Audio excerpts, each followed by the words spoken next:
This is YSM Sports Media. Want to thank you for all your love and support. Really appreciate it. We wouldn't be able to do this without you.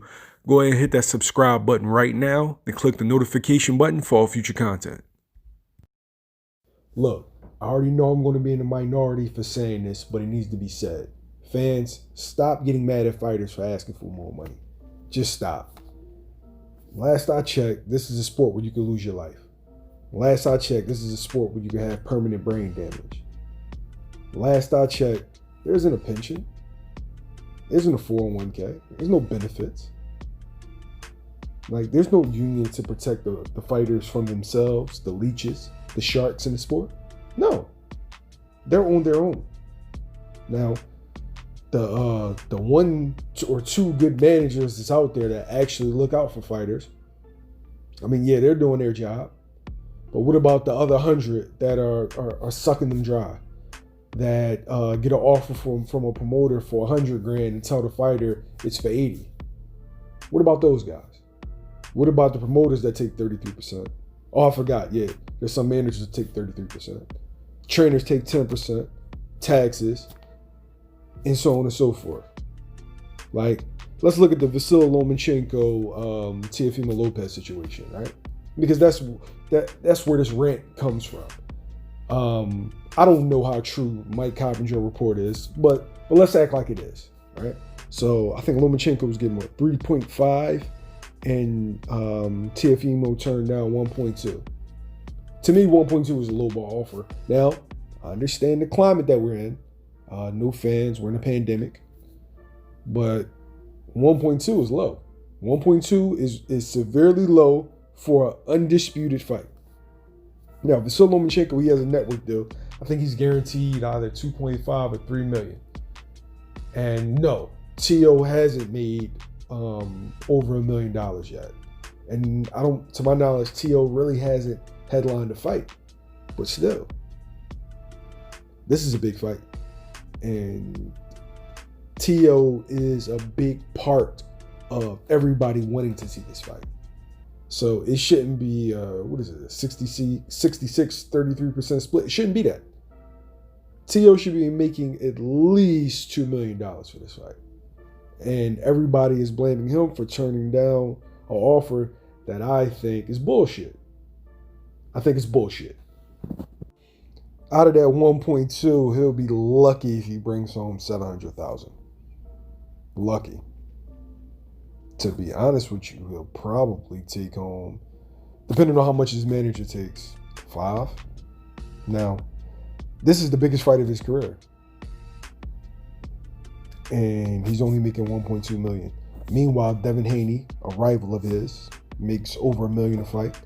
Jorge Linares made $1 million fighting Vasily Lomachenko, and he doesn't, while he's decorated professional, he doesn't have the cachet or the clout that Teofimo is bringing into this fight.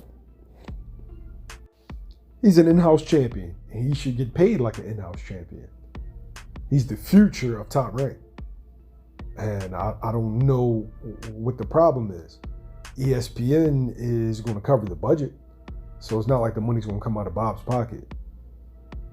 But I understand this is a business, but it's a business on both ends. Bob's trying to make his money, and Teo's trying to secure his future, because Lomachenko isn't an easy fight. And there is a more than 50% chance that he'll lose this fight. And then he's back down the totem pole. So for a guy that hasn't even made a title defense to go straight ahead into a unification bout, I feel like he needs to be compensated. Because how many horror stories have we heard in boxing? How many Gerald McKellans? How many Mike Tysons? How many Tommy Hearns? Where A-level fighters have ended up broke or hurt, punch drunk, the Meldrick Taylors. Like when are we gonna put the fighter first? Now, understand, us as fans, we want to see the best fight the best. I get it. But these people have bled for us. Every time they get in the ring, they're never coming out the same. Never. And I feel like we need to give them more credit. Stop calling them scared. Stop calling them greedy. Just understand exactly what this is. This is the Floyd Mayweather era of boxing. Like it or not, he changed it forever. They've turned the odds on the casino. These kids are more business minded and more business savvy than ever. And you got to look directly at him, because he was the guy that made it a point that it was going to be business first. Now, that gets in the way of a lot of potentially good matchups, but I would rather the guys that bled for me to get compensated fairly than I get the matchup that I want to see at the time I want to see it. I'm tired of fighters getting jerked, man, and I see them and I talk to them every day, and you become attached to some of these kids.